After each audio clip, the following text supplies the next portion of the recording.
an original MCM production.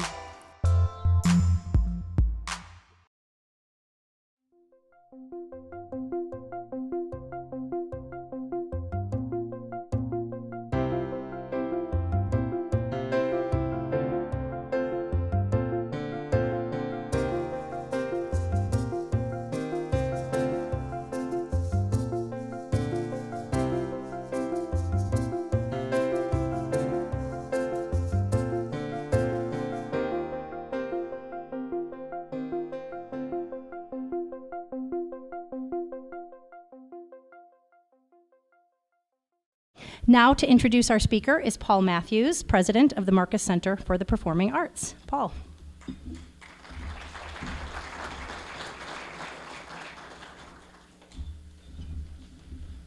Thank you, President Joanne. What do you call someone who's a perennial visionary for Milwaukee? A timeless innovator who sees big possibilities when others see incremental improvements. An advocate for the community to realize its full potential. In 2 words, you call this person Steve Marcus. Steve Marcus has been with the Marcus Corporation since 1962 when he joined the firm that his father founded. He served as Chief Executive Officer from December 1988 to January 2009 and as President from December 1988 until January 2008. He has been chairman of the board since 1991.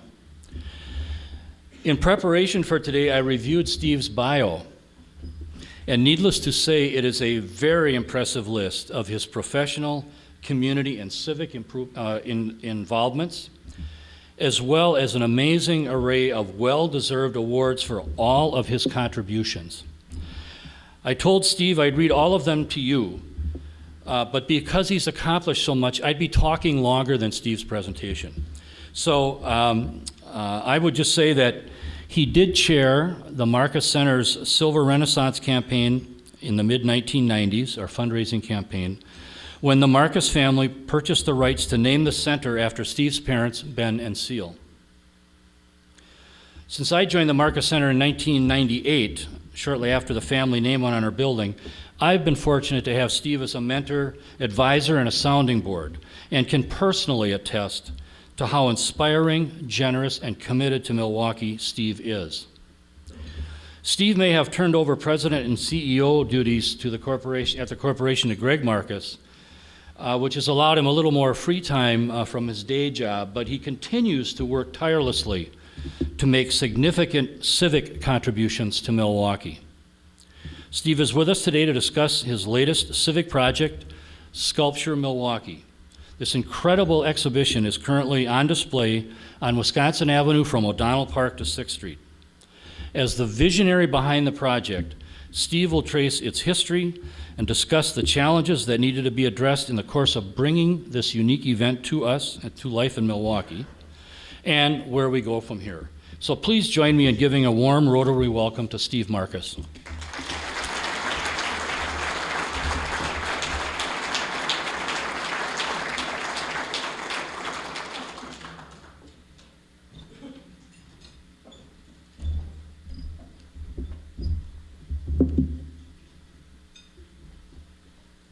I have to get my costume on here.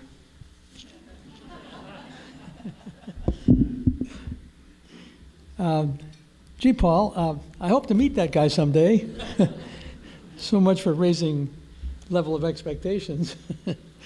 I want to thank you very much for that very nice introduction, and particularly for your leadership of one of our community's most important cultural institutions. You do a great job there.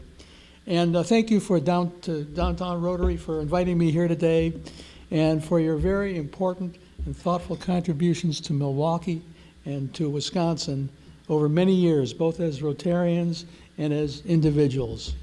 And congratulations today to all of your scholarship recipients as well. Today I'm going to tell you a little bit about what inspired the idea for Sculpture Milwaukee, the challenges we faced, how we decided what the exhibit would look like, how we managed the program, and some lessons that we've learned. The story of Sculpture Milwaukee is actually a 2-part story. The first part started almost 10 years ago and the second just about 2 years ago. When I went back and reviewed my files, even I was amazed at how long it took to bring these 22 beautiful sculptures to Wisconsin Avenue in downtown Milwaukee. Believe it or not, from the time we first started thinking about how we might use art in general and sculptures specifically to jumpstart interest in downtown Milwaukee and Wisconsin Avenue was just about 10 years. I'd have to say that it was the Calatrava addition to the Milwaukee Art Museum that first got us thinking about the possibility of using art to bring the enthusiasm of the Calatrava project to the rest of Wisconsin Avenue to the west. Part one of the Sculpture Milwaukee story got started when a group of community-minded people, including Rotarian Frank Gimbel, and I think there may have been one or two others who were involved. Were you involved in it initially? I think so, yes. But we got together to talk about the possibility of some kind of a sculpture installation for downtown with the objective of jump-starting interest in downtown Milwaukee in general, and specifically Wisconsin Avenue. These were people who were involved in tourism, municipal government, downtown development, art enthusiasts, and just community enthusiasts as well. They considered and they debated at length issues such as where it would be. Would it all over the downtown, Wisconsin Avenue? And if Wisconsin Avenue only, would it go from the Calatrava to the river? Or would it go even further, say to 5th Street or even to the library? We discussed how often the exhibit would take place, every year, every other year, or should it be a permanent exhibit? That led to considerations of the cost of acquiring a permanent collection versus costs of borrowing art and then rotating it periodically. We formed subcommittees to examine all the issues related to the feasibility of whatever form the project would ultimately take. In doing our due diligence, we took some time to evaluate other larger scale sculpture installations that had been successful. And now we're going to see if I can be successful operating my slides. Well, there we go.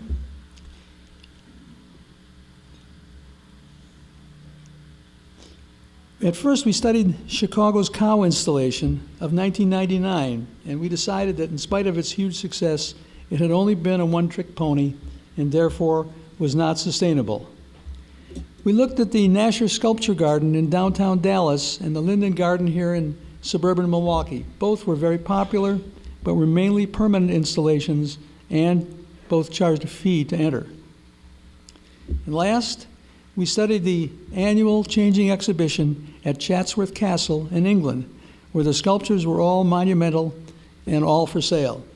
An admission fee was charged to anyone entering the castle grounds. But alas, before any of our preliminary work could be completed and verified, the Great Recession had taken hold and people's attention, frankly, got focused elsewhere. Not to mention the cold hard fact that regardless of how good the project looked, the chances of financing it were close to zero. As a result, everyone's dreams were put on hold until around 2013, when it seemed possibly that planning and feasibility work could be resumed. Much has happened in the years since the Calatrava began to spread its wings, and since we first started thinking about Sculpture Milwaukee. The Third Ward has blossomed into a wonderful neighborhood with its bars, restaurants, shops, and most importantly, thousands of residential units. To the west of downtown, Marquette has continued to expand its campus, most recently announcing a collaboration with Aurora on a major sports medicine project soon to be built near 6th and Michigan. To the north and west, Town Realty's execution of Joe Zilber's vision for the vacant Pabst Brewery complex has brought residential, office, restaurants, bars, and 2 hotels to the, I love it, 2 hotels to the area. And just to the east of the brewery works is the massive arena project for the Milwaukee Bucks to include a live area with more bars and restaurants. And in the years to come, they're promising more office, retail, hotels, and residential as a part of that project. And then along the river to the north, office and residential development is flourishing with very few parcels remaining. Finally, at the lakefront itself, the magnificent new Northwestern Mutual Building, 833 East Michigan, and the Weston projects are all complete with the Couture project on the way. And then there's Wisconsin Avenue. It's represented by the red line. I think of it as the heart of downtown. What I've described so far is development of all the areas surrounding the heart of our downtown, Wisconsin Avenue. And if you look at the avenue, here's what you see. Most of our city's major office buildings are on the avenue to the west, along with our convention center and a half dozen hotels. But the downtown Wisconsin Avenue after 5 p.m. is pretty quiet. And in the daytime, it's mostly people going back and forth to offices. And those staying in the hotels near the avenue either stay indoors or look away from the avenue for their dining and for their entertainment and shopping.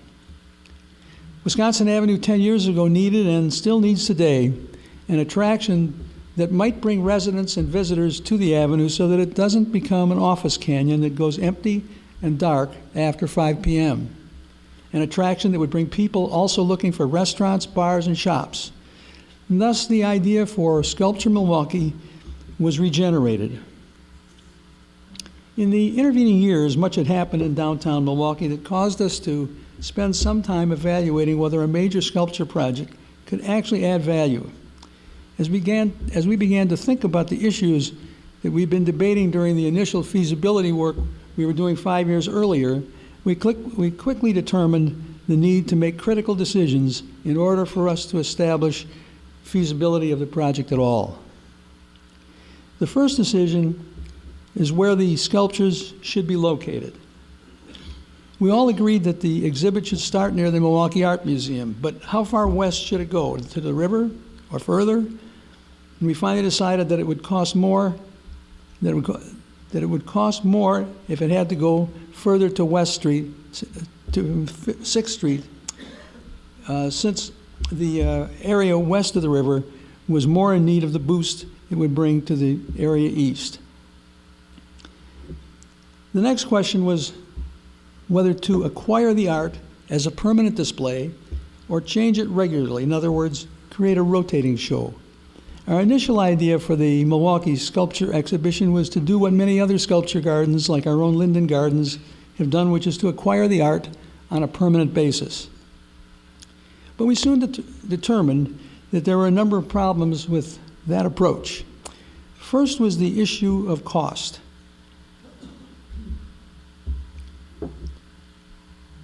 The cost that we estimated at the time to do a permanent exhibition was in the range of $25 to $30 million, which was considered to be more than we could reasonably expect to raise. If we could borrow the art, it would be far less costly. We also realized that art of any kind is often subject to criticism from a variety of sources, something that would be hard to correct once we owned it. Bringing the sculptures in for a short period of time reduced the damage that might be done by a controversial piece. Some of you will remember the blue shirt. And last but not least, it was our feeling that by changing the exhibit each year, we might be able to attract people to come to downtown Milwaukee more than once, whether local residents or visitors from out of town.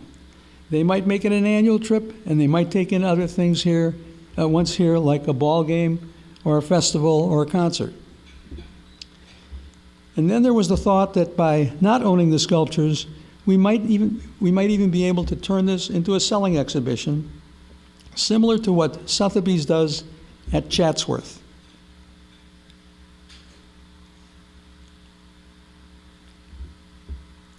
At the Chatsworth Castle in England, and we could earn commissions from the sales to offset our costs.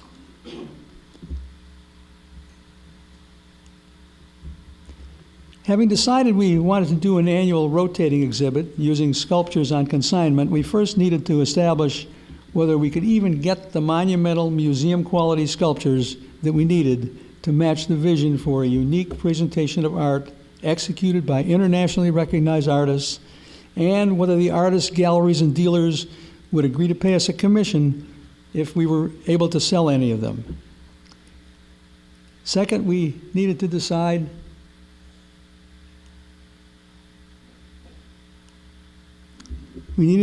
how long we wanted to have the sculptures here. Third, the cost of bringing them here had been a daunting problem when we first investigated the potential of putting this exhibit on years earlier. Unless this cost could somehow be reduced, it would seem we would be at a dead end. We also began to realize that putting on this type of exhibition would require some type of robust organization at the lead. We then found Business Improvement District 21, whose executive director, Beth Wyrick, was doing a terrific job in bringing awareness to downtown and managing highly successful programs like the Downtown Dining Week, Holiday Lights, Public Service Ambassadors, and the Summer Planter Box programs, and who had been part of the initial group that had explored the sculpture idea at the outset in 2008. So in 2013, Beth and Bid 21 agreed to provide a home for the Sculpture Milwaukee program. Sculpture Milwaukee was about to become an important part of Milwaukee Downtown's mission, which among other things is to put on events that bring people to the downtown area. Basically, Bid 21 gave us an entity that could accept donations needed to fund Sculpture Milwaukee, pay the bills, keep track of the financial transactions of the program, and generally manage the process. We still had problems to solve, but at least we had a willing and, more importantly, a very able partner. So now all we had to do was find the art and deal with the cost of transportation in and out, all questions left unanswered in our earlier research. We then engaged Russell Bowman, previously executive director of the Milwaukee Art Museum, to contact a few of the galleries and artists that he knew to see if they would in fact be willing to participate. If he was able to find one or two and could identify specific pieces of art, we'd be on the way to solving a major feasibility question. Lo and behold, to Russell's surprise, and frankly to mine too, he found the galleries willing, and they in fact showed him some specific pieces. Galleries like Pace and Marlborough and Paul Kasman, Richard Gray. These are the gold standards of dealers in the art world. Feeling that they'd be representative, we got all the information regarding sizes, weight, location of 3 or 4 of them. They were mostly located in warehouses, and took that information to shippers whose specialty is art transportation and asked them for bids. At the same time, Russell was discussing installation costs with Methods and Materials in Chicago, a firm that does major sculpture and art installations all over the world. Based upon their estimates of costs, it appeared that we had enough information to put together a reasonable estimate of the cost of putting on the entire exhibition. The next question was whether we could raise the $1,300,000 necessary to put on the show. And no, this is not a solicitation. But since I had been the bully, I guess, in getting things to this point, it seemed to me that the Marcus Corporation needed to make the lead investment, which we agreed to do. I also had made the commitment to solicit other gifts and or in-kind donations. The donations got off to a fast start, and significant pledges were made by many of the usual suspects in the community. At the end of the day, however, the art is the main act, and without the art, the money isn't needed. Beth and Russell Bowman and the Art Selection Committee did an outstanding job in finding the required pieces. The planning to get the art here was also very important, a major logistics job. I must admit I had absolutely no clue, but fortunately Russell did, and the hiring of Methods and Materials was key to that process. They organized everything, from the pickups wherever the art was, and I said earlier, they're often in warehouses. They're too big to be in any retail spaces, any art galleries, to the shipping to the sites, or to Hennis, the Milwaukee company that supplied the 40-ton crane that would pick up the very large sculptures off the flatbed trucks that were used to bring them here.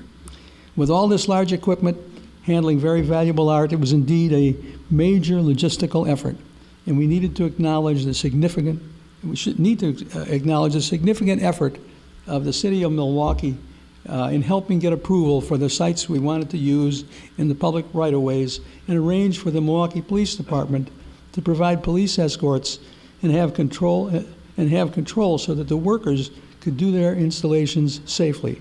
This truly was a public-private partnership. As it turned out, the installation of the 22 sculptures was a show in itself.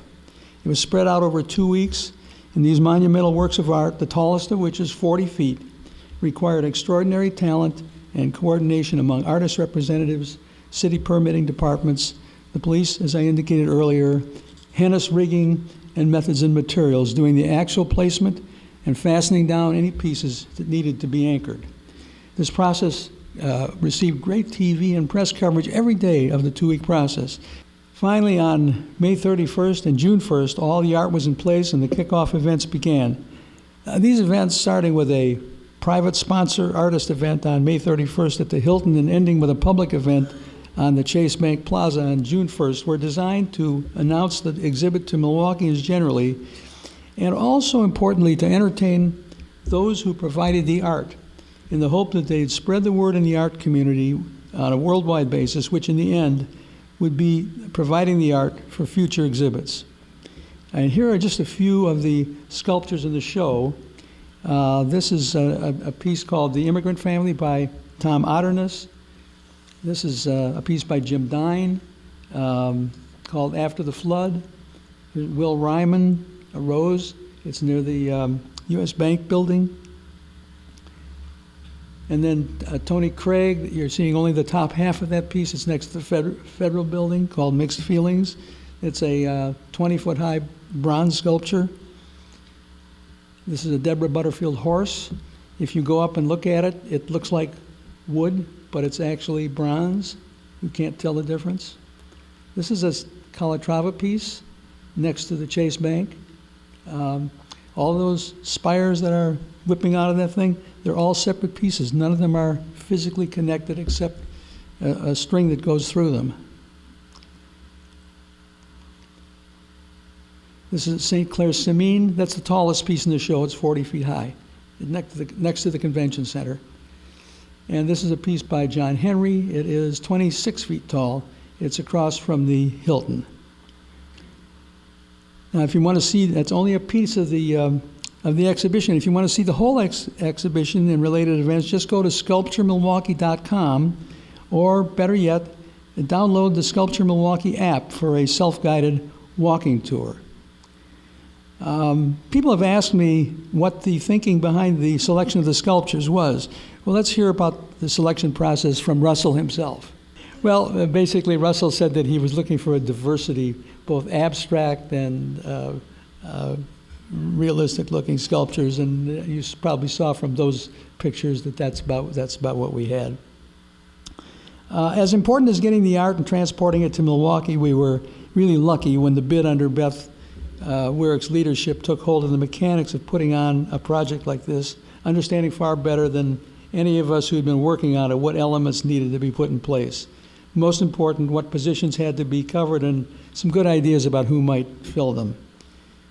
Beth consulted with me, and more importantly, Russell, to establish an organization chart that would guide all of our activities once we made a definite decision to go forward. And here you'll see we had a steering committee, and then there's the list you can see of the people who chaired the various committees that were involved in putting on the show.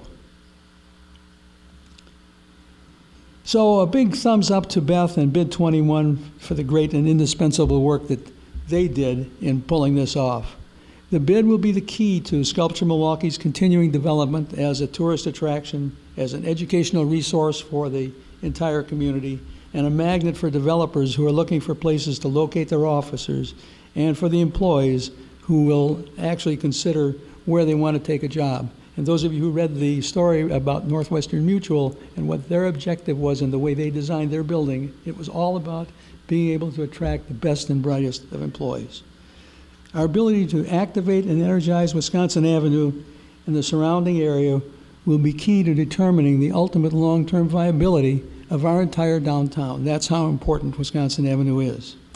Just as Summerfest has been a cultural asset in bringing Milwaukee alive during the summer months, we're confident that Sculpture Milwaukee can be a similar, albeit quieter, asset in making our major office venue a lively place with small shops, restaurants, bars, and maybe even art galleries. So now edition number 1 of Sculpture Milwaukee is on its way. It's been designed to be an annual event with significant community benefits. The project was not designed to be a one-and-done event. Can Milwaukee make it happen? Can we become one of the world's premier art galleries for monumental, museum-quality sculptures? Only time will tell if Milwaukee's leadership will be willing and able to step up and put this on a trajectory similar to what we've experienced with Summerfest. Perhaps the most valuable thing about Sculpture Milwaukee 2017 has been the things we've learned. First, Sculpture Milwaukee was a huge hit with Milwaukeeans and visitors alike. Second, the art is available and it's for sale. Third, we were slightly underfunded to maximize marketing and PR on a national basis. Fourth, we'll need to work hard to find a sustainable source of funding until commissions from the sale of the art are more robust than they are right now. Fifth, we need to work harder on our educational outreach programs. And sixth, we need a full-time staff person at Sculpture Milwaukee to manage the program from art selection to sales management and everything in between. And last, Bid 21 and the volunteers that they have recruited are indispensable to the process. We're all excited at the many benefits Sculpture Milwaukee can bring to our community in the years to come. If you haven't already done so, we hope you'll all take the opportunity to walk down Wisconsin Avenue and see this magnificent display of world-class art that's unlike anything to be found anywhere. It will be here until October 22nd, and the best thing about it is it's free. I'm sure you'll agree that the 9-year wait for Sculpture Milwaukee was worth it. Many thanks to you for your kind invitation to be here today, and now I'll be happy to answer any questions that you may have.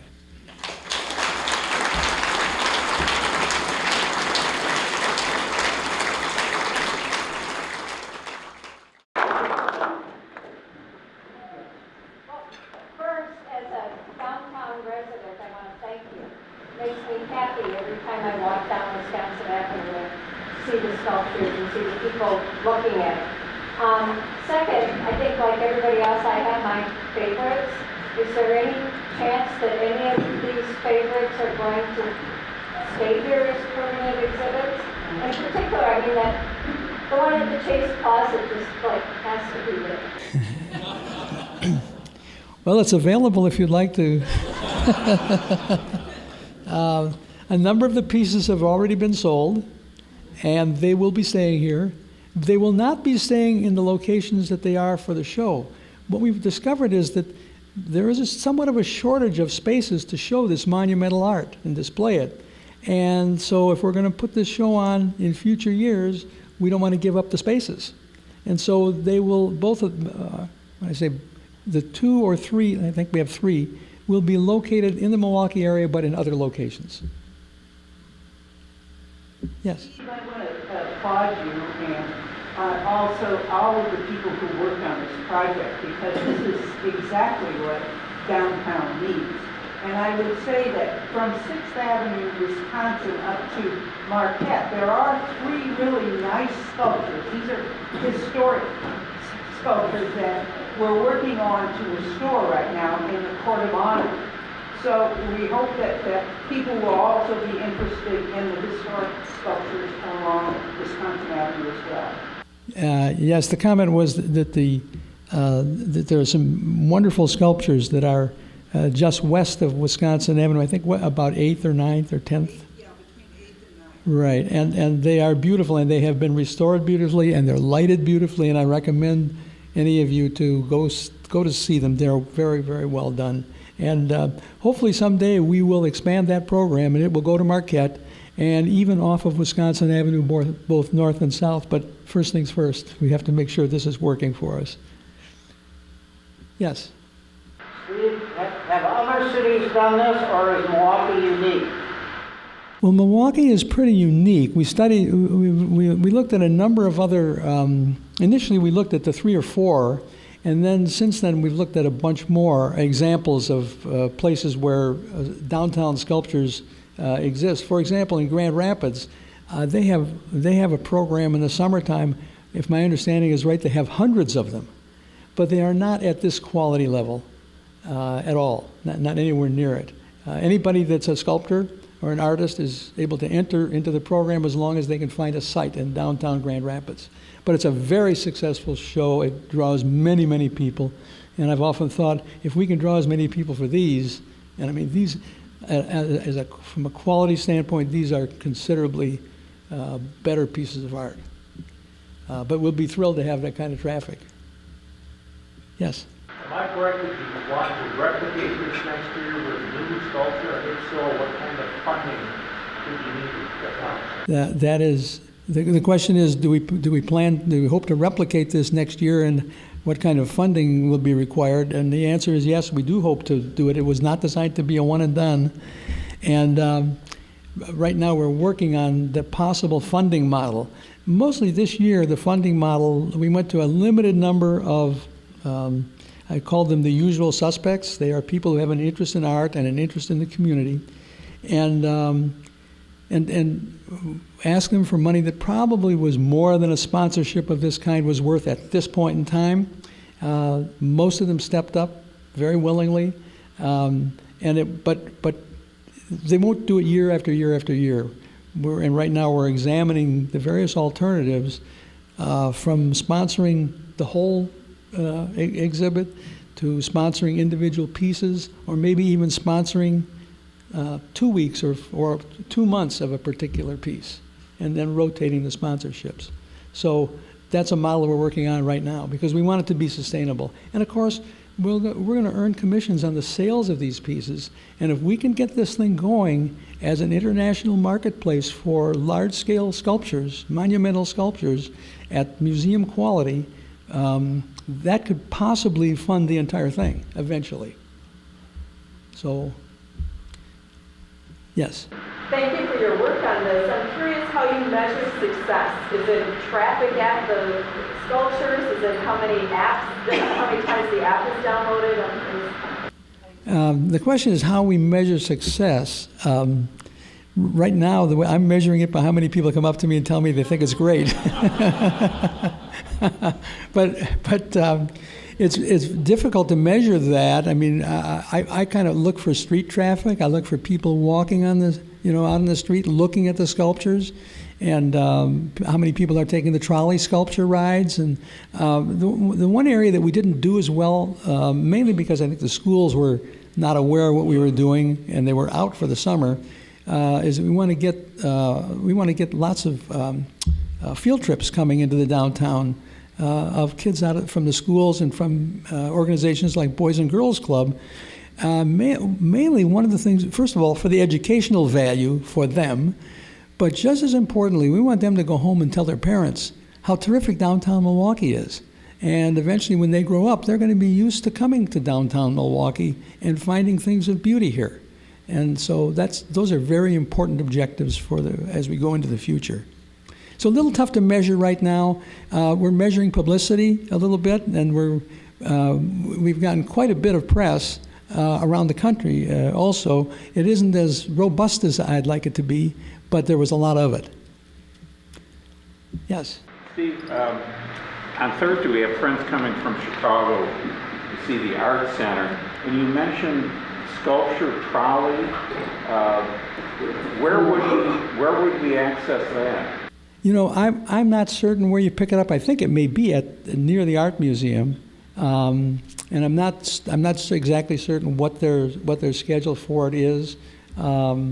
It's best as a walking tour, to be honest with you, but I recognize that some people just can't do it that way.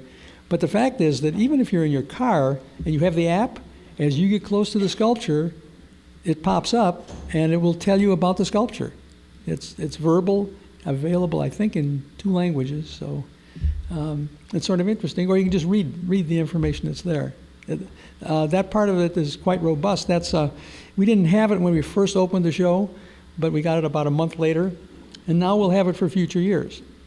So the development of that is already done, paid for. Yes? Steve, thank you. You mentioned that you've already sold a couple of the pieces. Yes. Can you tell me, have you generated other interest from other artists who would like to display their work? I've only can tell you anecdotally. The question is, have any other artists indicated that they would like to display their work in the future? And yes, Russell Bowman is now in the process of exploring who those artists might be, and there's great interest in it now. As I indicated in my talk, we were surprised that the galleries were so quick to be interested, but the fact of the matter is, where do these galleries store these large-scale monuments? They store them. They're in warehouses. Every now and then they bring one out and they'll show it someplace, but they mainly sell them from pictures.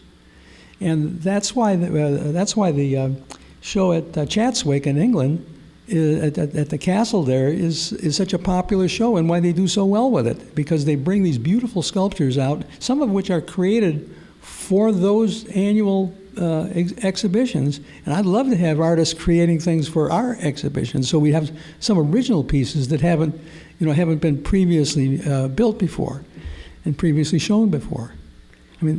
So at some point, I'm hoping that we're going to have a time period here when we're going to have the world's art collectors here. Whether that'll happen or not, but it's my fondest wish.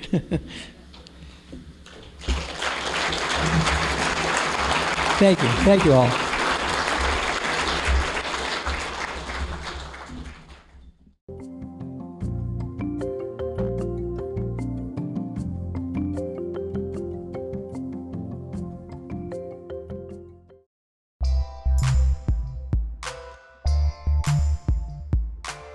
An MCM production.